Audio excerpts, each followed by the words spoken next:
Oi, espero que vocês estejam bem.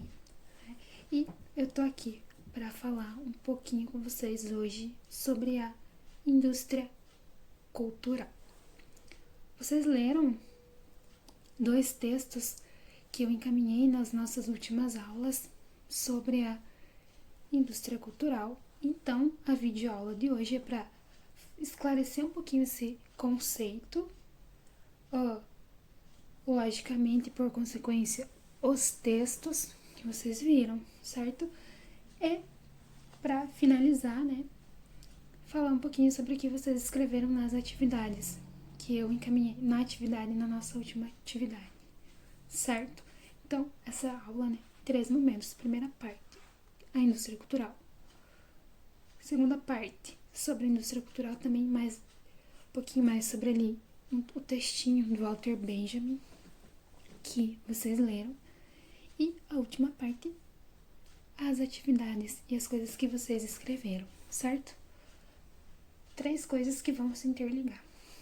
E que eu acabo falando sobre as 3 coisas ao mesmo tempo, mas são 3 bases, da nossa aula, só para que fique mais didático e para que vocês acompanhem melhor. Beleza? Primeiro ponto. Indústria cultural.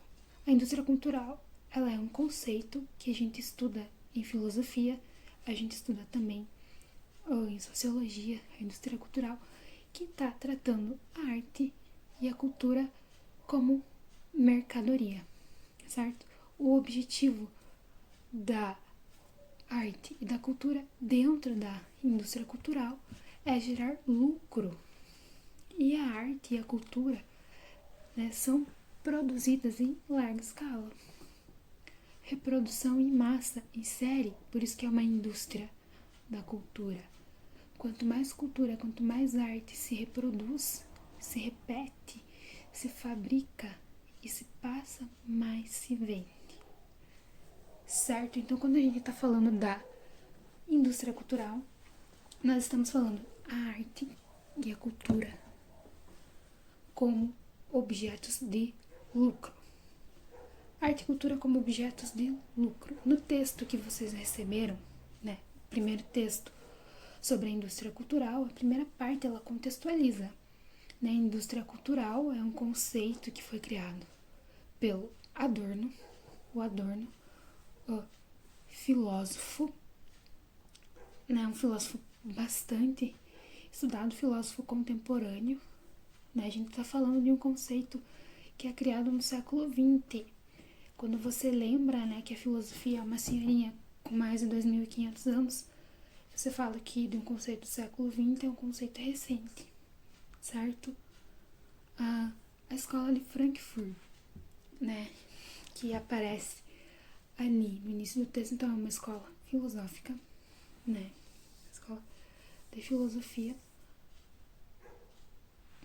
os nomes que aparecem aqui, que são os criadores, que desenvolvem, as pessoas que desenvolvem, esse conceito, escrevem primeiramente, sobre a indústria cultural, então Adorno e Horkheimer, tá? 2 grandes nomes dentro da escola de Frankfurt. Qual que é a dessa escola, O que os filósofos que faziam parte dessa escola estudam e criticam? Sobretudo a alienação das pessoas, que é gerada pelo capitalismo, certo? As suas escolas, elas têm uma base em estudo marxista, por isso que elas vão criticar o capitalismo, E dentro dessa alienação das pessoas, a indústria cultural, ela é uma ferramenta disso, ela é um modo disso. Ou seja, vamos condicionar a galera para consumir e não pensar. Quanto mais alienadas as pessoas, melhor nós conseguimos consumir a vida delas, fazendo com que elas trabalhem, gastem e enriqueçam alguém. E elas não precisam pensar para isso, porque se elas pensam um pouquinho mais, elas não vão querer se submeter a isso. Então não precisa pensar, é só consumir. E ser consumido, ser explorado também. Essa aqui é a pegada. E a indústria cultural, você usa quais meios que você usa para alienar as pessoas? A política, né? Um dos meios.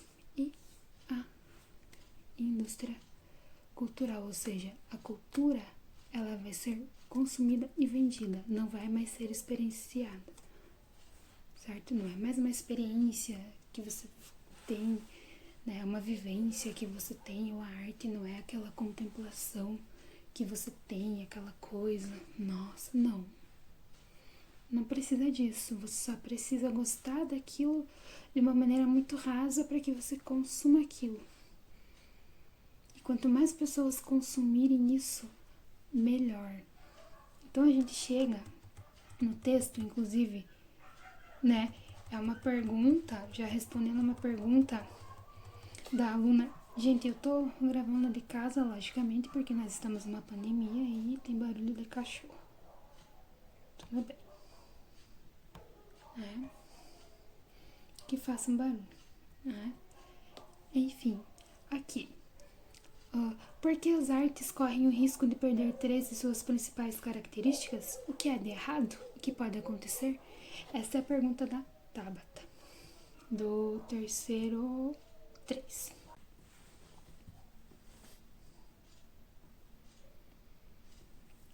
Aqui no texto que vocês receberam, o primeiro texto sobre a indústria cultural, então ela diz assim: sobre os efeitos da massificação da indústria e consumo culturais, as artes correm o risco de perder três de suas principais características: de expressivas, né, tornarem-se reprodutivas e repetitivas, de trabalho de criação, tornarem-se eventos para consumo, e de experimentação do novo, tornarem-se consagração do consagrado pela moda e pelo consumo. Então a arte não vai me ser uma expressão, uma coisa única, uma criação, né? Uma criação única. Não. Ela tem que ser algo que possa ser reproduzido, que possa ser copiado muito facilmente, que possa ser passado para frente facilmente, certo? Ela não precisa necessariamente expressar alguma coisa. Ela precisa ter uma imagem que seja fácil de reproduzir e que eu consiga passar para frente. Vou colocar um exemplo disso aí para vocês vão entender. Vai aparecer aí. E além desse exemplo tem a música também, né?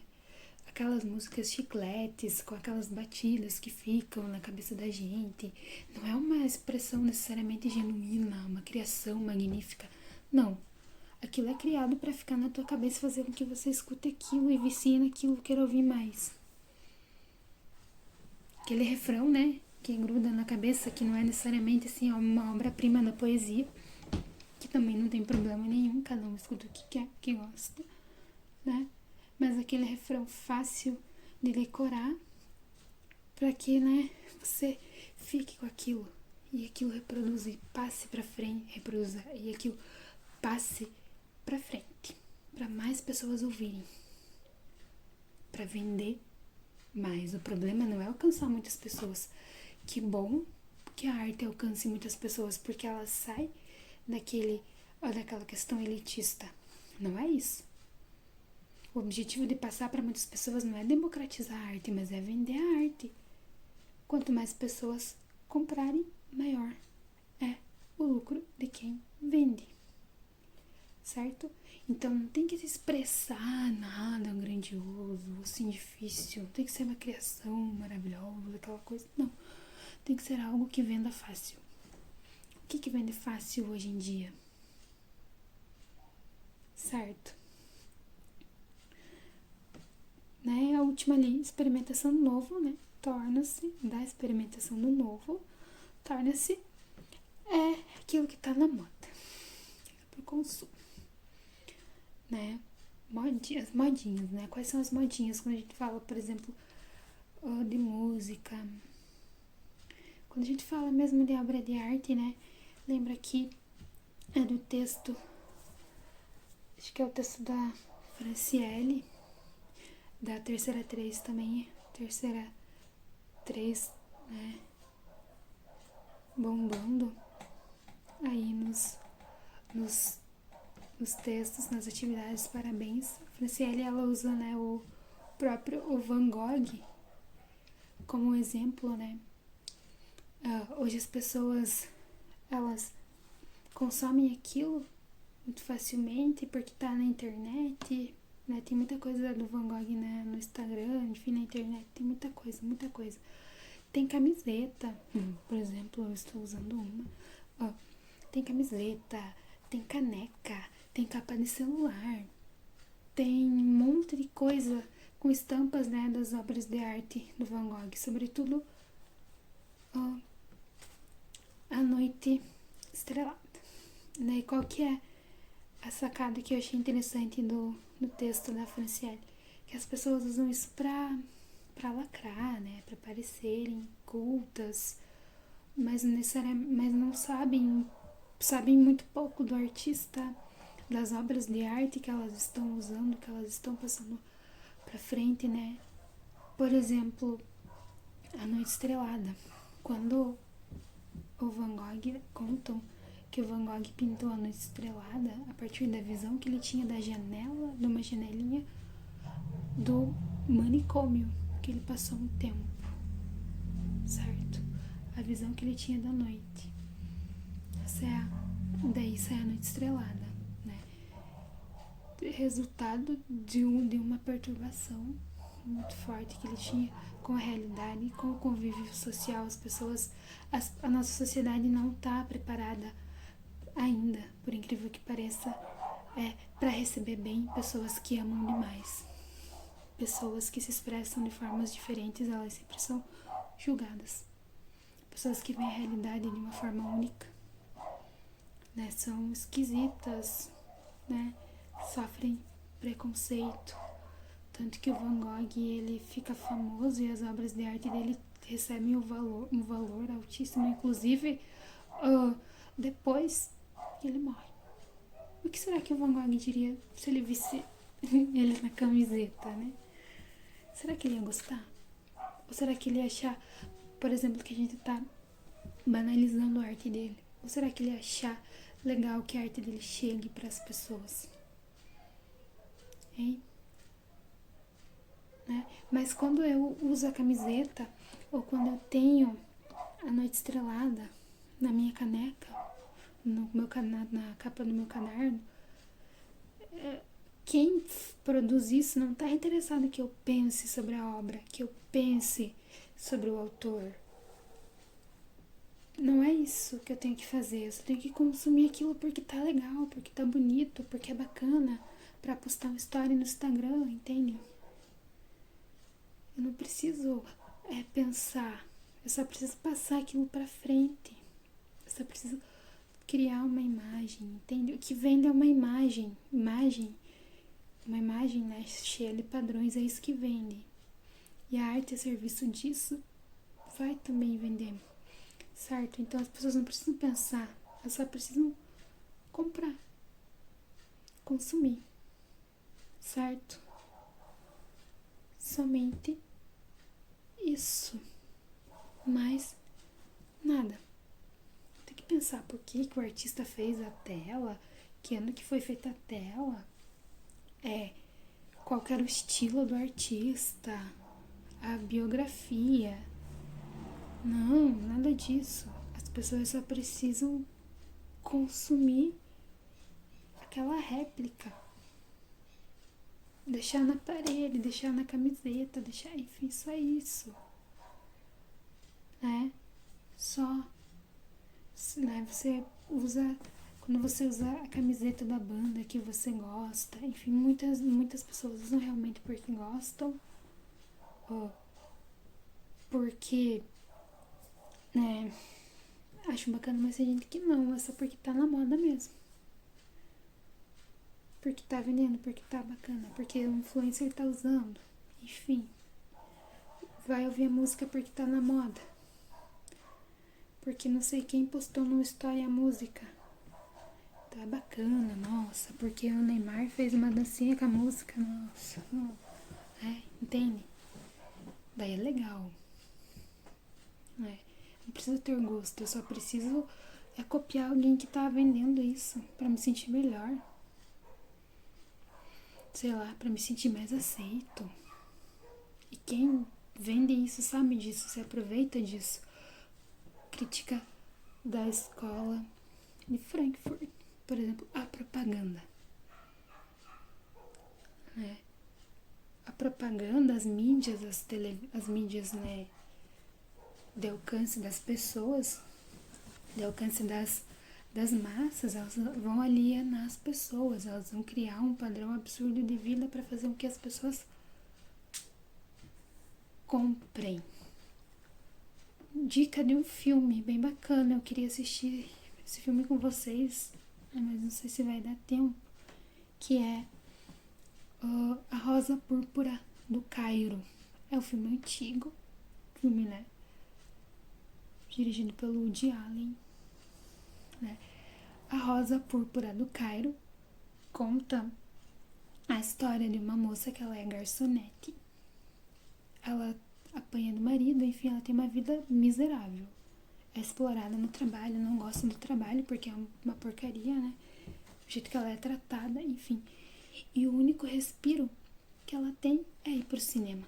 E ela vai no cinema e ela vê aquelas meninas perfeitas, as mocinhas perfeitas, com o mocinho perfeito, com muito luxo, aquela vida feliz.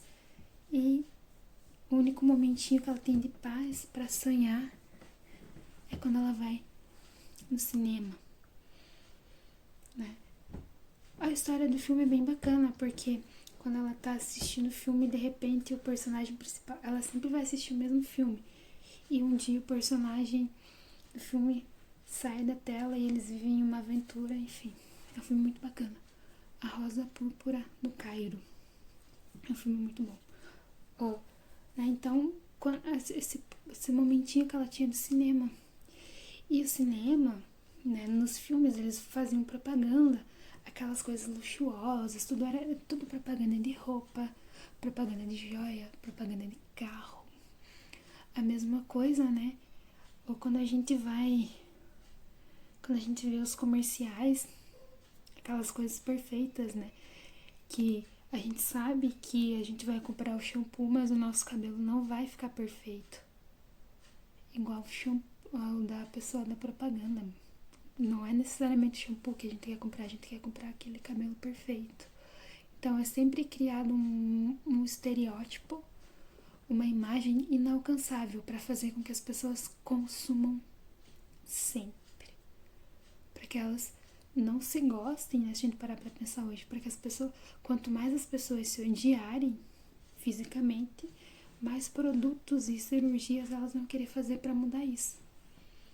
E mais elas vão enriquecer alguém. Ou seja, pelas mídias, né? Vocês falaram nas atividades que uma das influências para ouvir música são as redes sociais. Filmes também vocês falaram de trilhas sonoras, certo? E é muito bacana, a gente conhece muita música boa em filme, em série, né? Nas redes sociais também a gente vê muito artista bacana, muita coisa que a gente quer, que a gente acaba seguindo, escutando e consumindo. Ou seja, nada está ali de graça, né? E a gente está consumindo isso, a gente está comprando isso. Então, um palco ótimo para vender coisas, para anunciar coisas. Hoje, muito mais que a televisão, são as redes sociais. E a arte entra nisso, pelo cinema, pelas séries. São tipos de arte, né? Fotografia também, enfim, coisas que a gente vai consumindo e que a gente vai, né, pegando, mas no fundo essas propagandas, essas coisas que a gente vê, essa vida perfeita que a gente vê é tudo para vender. E é sempre algo que vai ser inalcançável, justamente pra gente querer sempre. Certo? É isso que vai acontecendo. E a indústria cultural é um motor muito potente para isso. Eu não preciso ouvir música para pensar, para criticar ou para, né, sei lá, me expressar necessariamente. Eu vou escutar para não pensar mesmo. As letras, né, como eu falei antes, são feitas para que você pense. Né, algumas. É justamente aquele refrão que cola, aquela coisa, né? Tudo já é proposital pra vender, fazer você no show, pra fazer você divulgar o artista, pra você compartilhar, pra você comprar camiseta, pra você comprar as coisas, pra você acompanhar. Tudo para vender. Essa é a sacada da indústria cultural, né? Quando eu uso as redes sociais, eu tô querendo dizer pra vocês que a rede social é uma vitrine muito forte hoje da indústria cultural. Antes era o rádio, né? Quando eles escrevem, inicialmente, né? A gente tá falando ali década de 20, de 30, o rádio e a TV. Inclusive, no texto que vocês receberam aí da reprodutibilidade técnica, acredito que inclusive vocês escreveram isso na atividade de vocês, que vocês tiveram dificuldade para ler os textos e que tinham palavras difíceis, filosóficas, enfim. Gente, esse trechinho que eu passei para vocês da reprodutibilidade técnica, nem 2 folhas, curtíssimo um trechinho, é do próprio texto do Walter Benjamin. Walter Benjamin, um filósofo também da escola de Frankfurt, filósofo dentro da filosofia contemporânea, um nome bastante estudado, né? Ele fala sobre arte nos escritos dele, sobre estética. Ele tem alguns escritos que ele fala sobre história, também bacanas, mas a gente vai ficar nesse aqui, certo? A obra de arte na era da sua reprodutibilidade técnica. Então, talvez vocês tenham achado difícil porque isso aqui é um texto de filosofia. E como eu já expliquei antes pra vocês, né? Tem gente que fala assim, que filosofia é mais fácil porque é só ler. Mas geralmente quando você pega um texto de filosofia você não entende nada. Porque é um pouquinho difícil, eles usam palavras difíceis, eles citam outros filósofos, enfim. Mas estamos aqui para isso. Então, é um trechinho do próprio texto. Eu acho bacana que vocês leiam também, tenham contato, ainda que vocês não entendam nada, alguma coisa sempre entendem, né? Mas é importante vocês lerem direto da fonte e não só o que pessoas falaram, que os filósofos falaram. É importante checar a fonte, né? E aqui nesse texto, o Benjamin, ele tá falando isso. Ele fala, qual que é a do Benjamin? Ele fala, a arte, ela vai perder as principais características dela, que é esse processo de criação do artista, esse processo de expressão do artista, e essa questão da obra de arte dela expressar alguma coisa relativa à época que ela foi feita, ao sentimento da época do artista, né? Toda aquela questão que a gente tem, por exemplo, quando a gente vê a Mona Lisa. A gente vê, né, aquele quadro, a gente pensa na técnica que foi usada, como que conseguiu fazer aquilo. Uma obra, né, tão estudada e que tem toda uma mística em relação, né, ao pintor. Enfim, aquele sorriso misterioso dela. Enfim, ó, a obra de arte, ela vai perdendo tudo isso. Quando você vê hoje, por exemplo, muitos memes com a Mona Lisa. Quando você vê também camisetas, ela reproduzida, né, em canecas, ou sei lá, em capas de celular, como o mesmo exemplo que eu usei do Van Gogh para vocês, perde toda aquela questão da expressão da arte. Ele fala porque ela passa a ser reproduzida para vender, certo? Tem um conceito do Benjamin que ele fala a obra de arte ela perde a aura. O que é a aura? A aura da obra de arte é um conceito um pouquinho mais complicado, mas eu vou falar de um modo bem geral aqui para vocês. É aquilo que torna a obra de arte única, certo? A obra de arte ela envolve o aqui e o agora da obra de arte, ou seja, o contexto em que ela é feita, que ela é criada, toda aquela questão que envolve a criação dela, certo? Ela perde essa aura porque ela tem que ser reproduzida em série. Com as fotografias é a mesma coisa. A fotografia, se a gente parar pra pensar, é uma... Parar não pra pensar, a gente sabe disso.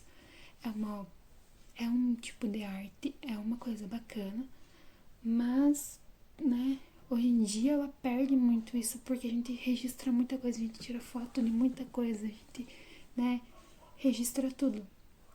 Então ela perde isso também, né. E ele usa aqui o exemplo da xilogravura, né. O desenho tornou-se pela primeira vez tecnicamente reprodutível, muito antes que a imprensa prestasse o mesmo serviço para a palavra escrita. Ou seja, você pode fazer muitas cópias do mesmo desenho e passar para frente. Ou seja, a obra de arte perdeu aquela aura, aquilo que tornava ela única, exclusiva, aquele momento de criação. Eu vou tentar usar um exemplo mais assim, um pouco diferente do que o do Benjamin, mas para que vocês entendam a aura. Imagine só, vocês já tiveram, quem teve a oportunidade de ir ao show, né, de um cantor ou de uma banda que gosta muito, vai entender isso que eu tô falando. Quando você vê, né, na hora ali, a pessoa cantando a música, aquele sentimento, aquela coisa que passa, isso é aura. Talvez pro Benjamin ele vai dizer quando aquilo tá sendo composto mesmo. Aquilo ali. Que causou aquilo, no momento de composição, quando foi tocado aquilo, quando foi visto pela primeira vez, quando aquilo foi apresentado, a aura mais original. Mas ainda em show a gente talvez consiga perceber. A aura é isso, é aquele sentimento que você não vai ter tanto vendo pelo YouTube. Mas se a gente parar pra pensar, esse meu exemplo, por exemplo, tem cantores, né, principalmente as duplas sertanejas, né, que fazem milhares de shows e que às vezes cantam no automático já as músicas. Tem a aura nisso? Será? Sei lá, o cara faz dois shows na mesma noite. Tá cansado, enfim, é o trabalho, a gente sabe que faz porque gosta, né, mas e a aura? O show é pra lucro. Não tem aura nisso. Então, quando a arte passa para o objetivo principal dela, passa a ser o lucro dentro da indústria cultural, ela perde a aura e ela passa a ser, então, ser reproduzida em série, passa a ser completamente técnica. E a arte não tem que ser só técnica, porque a arte envolve sentimento, sensação, beleza. Não essa beleza padronizada e banalizada. Eu acho que aquilo que torna as coisas únicas é o que elas têm de mais bonito. Mas a gente não tá preparado ainda para isso, porque a gente é acostumado sempre com padrões de beleza. E a gente acaba... Já pararam para pensar quantas belezas vocês deixaram de perceber? A gente deixou de perceber nas coisas porque a gente se prende muito a padrões? quantas coisas a gente deixou de gostar porque a gente se prende a padrões. Muitos de vocês escreveram que escutam porque gostam. Eu escuto. Teve um trabalho, a menina escreveu: eu escuto música gospel porque toca minha alma, porque eu gosto, só não porque os outros falam pra ouvir. Né? É isso. Quantas coisas que poderiam tocar a nossa alma se a gente olhasse direito para elas, com mais paciência, com mais calma e menos fixado em padrão, menos fixado em aparência, uma aparência completamente deturpada, né, e padronizada. A obra de arte, ela passa a ser padronizada, porque quando as pessoas querem se encaixar num padrão, esse padrão ele passa a ser vendido. E aí, todo mundo vai e consome aquilo. Por exemplo, os filmes, né? Esses filmes de super-herói. Gente, o lucro que gera isso. Todos os produtos que são vendidos, né? Eu poderia estar aqui agora com a minha camiseta do Pantera Negra, né? Pra falar sobre isso. Mas eu não vou trocar, dá muito trabalho trocar a camiseta, editar, enfim, mas vocês entenderam que eu tenho uma camiseta, né? Ou seja, você vê aquilo e você consome aquilo e você quer aquilo nas coisas que você tem na tua camiseta, né? Enfim, o lucro que dá os filmes de super-herói, as pessoas vão e consomem aquilo. É claro que sempre filme de super-herói ele vende o ideal de uma sociedade melhor, mais justa, né? Bacana, a gente gosta por isso, mas não é pra isso que se faz, é pra vender e pra dar lucro. Se não desse lucro, não seria gravado, não seria feito, né? A gente que tá preso a isso talvez tenha que, porque a gente não vai acabar com o capitalismo, até porque se todos os problemas da humanidade se resolvessem acabando com o capitalismo, mas não. O problema maior está nas pessoas, sempre, não importa qual a coisa que elas escolham. Elas sempre vão dar um jeito de estragar e de acabar com o outro. Mas, enfim, então talvez dentro disso a gente tente observar o que faz bem e o que é bom e filtrar, né, um pouquinho, sem se importar muito com o que os outros pensam, ou ouvir e consumir aquilo porque você realmente gosta. Não tem problema também de ser influenciado em gosto de música, em gosto para filme, para série. Você não pode deixar se influenciar tanto quando você vai decidir o futuro do teu país, quando você vai julgar a roupa do outro, né? Enfim, esse tipo de coisa. Você não pode se deixar influenciar. Você tem que verificar a fonte, você tem que ver o que é melhor, você tem que pensar. Aí você pensa. Aí você tem que repensar quais são as suas influências, certo? De resto, não tem problema. Você tem que seguir aquilo que te faz bem, aquilo que você gosta. Foi o que a maioria de vocês escreveu, né, nas atividades que vocês... Vamos lá. Mas então aqui, né, nesse textinho aqui, resumindo, o Benjamin, ele tá falando isso. Ou seja, tiramos todo o caráter de expressão da arte, todo o caráter de beleza, de criação única, e passamos a reproduzir ela em série e em massa. E padronizamos isso para que se venda mais, para que alcance mais pessoas. Isso é reprodutibilidade técnica. É quando a arte, então, ela passa a ser objeto. E esse objeto vai ser consumido por alguém. Quanto mais consumido, mais lucro. Certo? Então, a gente vai fazer o quê? Produzir isso em larga escala.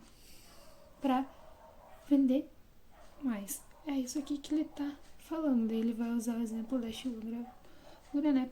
Hoje a gente usa mais as mídias sociais, as fotos, enfim.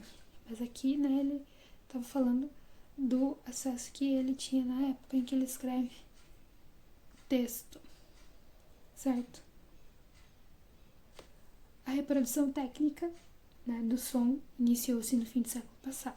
Com ela, a reprodução técnica atingiu tal padrão de qualidade que ela não somente podia transformar em seus objetos a totalidade das obras de arte tradicionais, submetendo-as a transformações profundas, como conquistar para si um lugar próprio entre os procedimentos artísticos. Um exemplo, talvez polêmico, mas eu não ligo. Lembram quando quando eles lançaram A Casa de Papel, a musiquinha, a Bela Tchau, que tocava? Vocês sabem o contexto dessa música? A letra dessa música, né, Querida Adeus, é uma música cantada pelos movimentos, né, de resistência ao fascismo na Itália. Eu até me arrepio quando eu falo, né? É uma música forte, é uma música de resistência que tá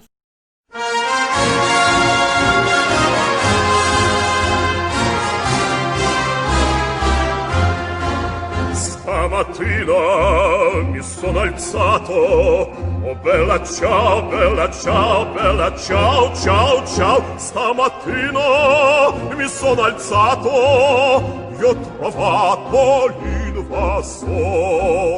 Partigiano, portami via, oh bella ciao, bella ciao, bella ciao, ciao, ciao. Partigiano, portami via, e mi sento di morir. Partigiano, portami via, che mi sento di morir. Se io muoio da partigiano, oh bella ciao, bella ciao, bella ciao, ciao, ciao. Se io muoio da partigiano, tu mi devi seppellire.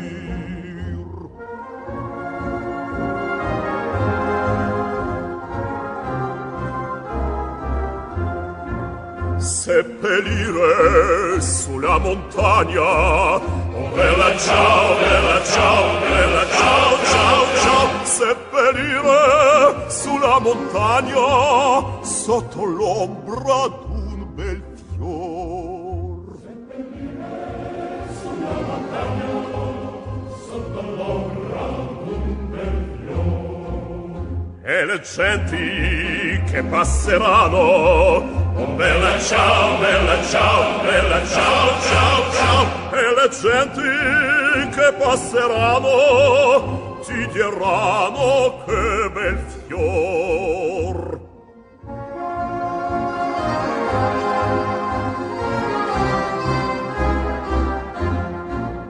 Questo fiore del partigiano, oh bella ciao, bella ciao, bella ciao, ciao. Questo fiore del partigiano morto per la libertà. Questo fiore del partigiano morto per la libertà.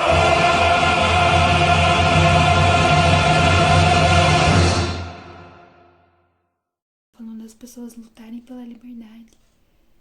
Na música eles cantam que querida Deus, né, eu vou resistir, eu vou lutar pela minha liberdade. A música é um grito de resistência. E, né, a gente aqui no Brasil virou moda, aqueles funkinhos, e não tô falando que funk, não tô falando mal de funk, né, mas eu tô falando que o quanto foi, virou modinha, aquela batidinha e as pessoas lacrando, né, e sem ter a mínima noção do contexto dessa música, inclusive o próprio contexto da série da Casa de Papel, né? Enfim, a crítica, para quem já assistiu, talvez vai me entender, né? A crítica que tem a série, não é à toa que eles escolheram essa música, né? Mas virou modinha o funk, as pessoas reproduzindo aquilo pra lacrar, porque é legal, e virou muito modinha a série, né? Também, e as pessoas sem entender nada. Ou sem saber, né? Qual que era o contexto daquilo que elas estavam reproduzindo, somente por entretenimento. A arte dentro da indústria cultural é entretenimento, é para distrair, não é para fazer você pensar. O problema é quando você pega uma música que tem um cunho, que tem essa Bela Tchau, sem saber. Porque não é pra você pensar mesmo, só é legal, é modinha, vamos lá. Que também não é errado, você segue o que você quiser. Nem por isso você vai ser mais burro ou menos burro. Mas só tô usando isso como um exemplo pra gente perceber, né? Como a gente não... Às vezes a gente reproduz as coisas, passa pra frente, a gente lacra com as coisas, mas a gente não tem a mínima noção do contexto que aquilo foi feito, da aura daquilo. Não importava a aura, não importava o contexto que era cantada a música quando ela foi criada. Contexto fortíssimo. Só porque tava na moda, né? Aquilo, vamos reproduzir o e vamos lá, vamos fazer. Só não consuma e seja consumido, mas não pense. Para que pessoas que pensam de forma crítica na nossa sociedade? Não precisamos de pessoas que pensam, pessoas que criticam as coisas. Precisamos de pessoas que reproduzam o sistema que já existe, de pessoas que aceitem, de pessoas que sigam. O rebanho que vai, que obedece. Precisamos disso, porque é mais fácil de dominar. E é mais fácil de manter, ou seja, alienar. Né? Então, é dentro dessa pegada, essa crítica que a gente tem quando a gente vai ouvir, né? Desculpa, quando a gente vai estudar a indústria cultural. Certo? É isso que a gente faz, né? Exemplo também do que vocês repararam, né? Que eu acabei falando tudo interligado. Eu falei que eu acertei as partes, mas eu interliguei tudo, né? Também que eu achei bastante interessante, que citaram como exemplo a moda de viola,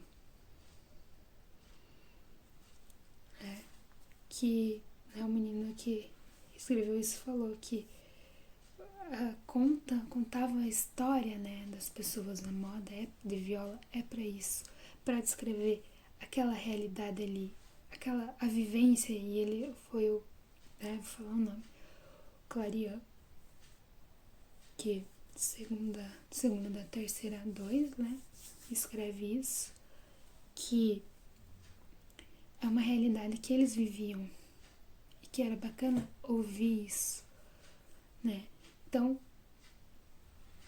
essa coisa da obra de arte, da arte em si, né, da viola, aquele contexto, a realidade cantada, sentida, aquela coisa dentro da indústria cultural se perde. E se perde mesmo. E vai. Outro exemplo que vocês colocaram, que eu achei fantástico, eu acho que é muito interessante, embora não seja um estilo que eu escute, né, uma coisa que eu consuma, mas que eu acho que tem um alcance gigantesco e que desperta a curiosidade das pessoas sobre a cultura, que vocês colocaram, bastante gente colocou que curte, é o famoso K-pop. Achei muito massa. Eu fui pesquisar um pouquinho, né, sobre a origem, o que era, enfim, como que funciona essa questão com os idols, enfim. Eu achei muito legal. Porque isso estimula a galera a conhecer a cultura coreana. Né? Faz com que as pessoas ouçam, né, algo diferente, entre aspas. A gente sabe que é uma cultura, ou que aqui dentro da indústria cultural é algo, uma indústria, né, da música gigantesca, que gera muito lucro, que vende muito, que envolve muita propaganda, que envolve muito padrão de beleza, né? Mas assim, achei que tem a parte muito interessante e muito bacana mesmo de estimular a gente pra conhecer a cultura coreana. Então assim, confesso pra vocês que eu ouvi algumas coisinhas, assim, achei bem bacana. Gostei também. Então eu quero fechar aqui a aula. Tem uma outra questão, né? Essa questão, na verdade, ela já foi respondida durante a aula, mas só quero fechar com isso, né? Para que vocês peguem um pouquinho melhor, um pouquinho mais, qual que é então a sacada da indústria cultural, quando se estuda a indústria cultural. A pergunta que o Sidney da terceira 2 fez, né? Ele escreveu o seguinte: até que ponto acha que a indústria cultural aliada com a globalização podem ter impacto benéfico? A partir de que ponto isso pode se tornar algo que prejudique a sociedade?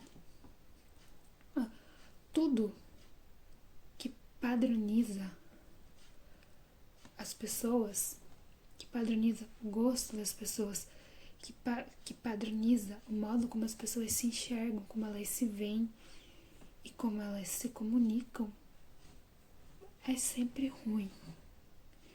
Porque isso tira a singularidade das pessoas. Isso tira a capacidade que as pessoas têm de enxergar beleza em outras coisas, porque é sempre um padrão. É sempre uma imagem que você compra, que você consome, que você passa, e que se você é diferente, você fica depressivo, você começa a se odiar, você acha que você não se encaixa no mundo e que o problema é você. Sem contar na questão que quando a gente fala, né, de globalização, por exemplo, aliado, né, a indústria cultural, a gente tá falando que pouquíssimas pessoas vão ter um lucro gigantesco em cima de outras pessoas, né? Veja só, não é uma tragédia a gente parar pra pensar o seguinte: você não gosta do teu trabalho, ou pelo menos de trabalhar, né? Como diria o Seu Madruga, um dos maiores filósofos, né? O ruim não é o trabalho, o ruim é ter que trabalhar. Enfim, mas quando você passa a ter uma vida que você só é feliz no final de semana, ou que você teve um dia horrível, você trabalhou muito, você cansou demais, você odeia aquilo porque você sabe que você é explorado, você sabe que o teu salário não é o suficiente para você ter a vida que você gostaria, né? Por mais que você trabalhe muito, porque tem gente, né, que fala, porque não trabalhou o suficiente e você vai morrer trabalhando. A vida digna é essa? O trabalho liberta? Quem? É digno passar a tua vida, mais da metade da tua vida, ou num emprego que você não gosta para que você sobreviva? Ou mesmo que você goste, você vai passar muito mais da metade do teu tempo de vida produzindo a riqueza de alguém, enquanto a tua vida passa e acaba. Isso é digno? Então, indústria cultural envolve isso, a globalização também envolve isso.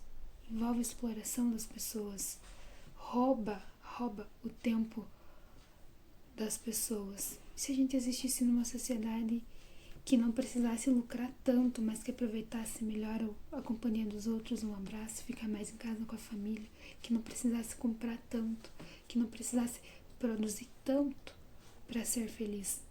Eu não tô falando que é ruim comprar, que é ruim produzir, não, é bom, tem muitos benefícios, mas passar uma vida inteira a isso.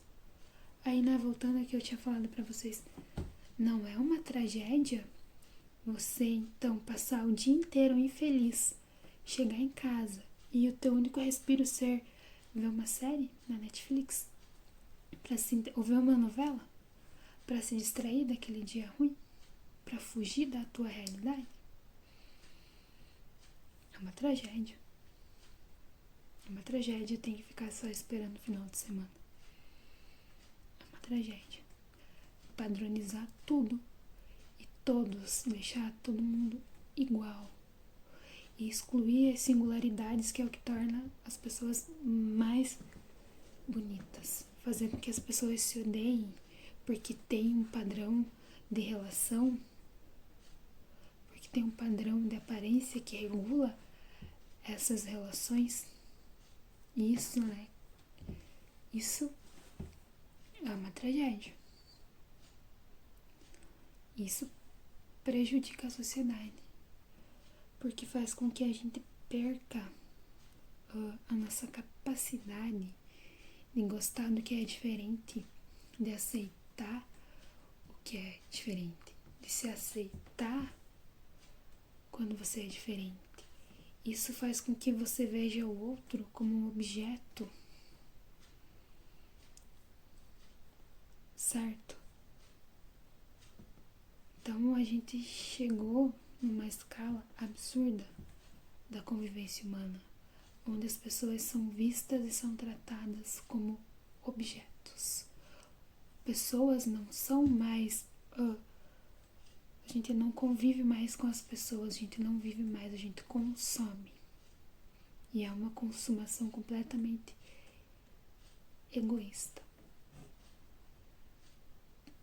Então isso é muito benéfico, isso é muito ruim, maléfico para a sociedade. Tudo o que visa só o lucro financeiro parece que fecha mais o coração das pessoas.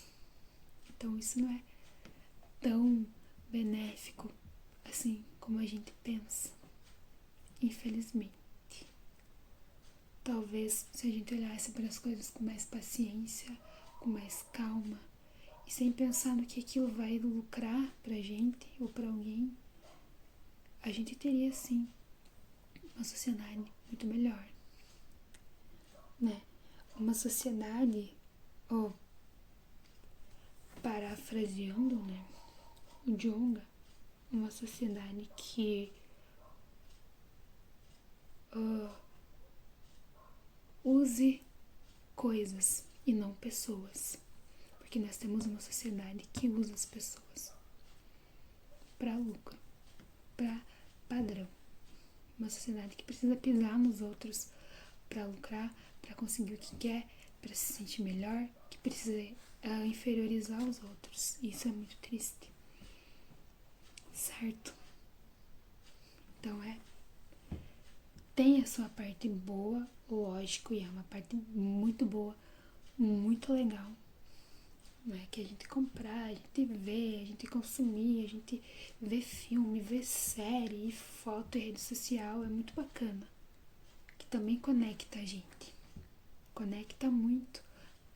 Né? As músicas conectam a gente, os nossos gostos, eles conectam a gente. Mas isso deveria ser de uma forma mais espontânea, mais natural. E não tão direcionada a ponto de fazer a gente ter medo, ter vergonha e não gostar do que a gente é. Certo? Espero ter ajudado vocês com relação aos textos e nos vemos, né, por aí. Até a próxima aula. Um abraço para todo mundo e Um beijo.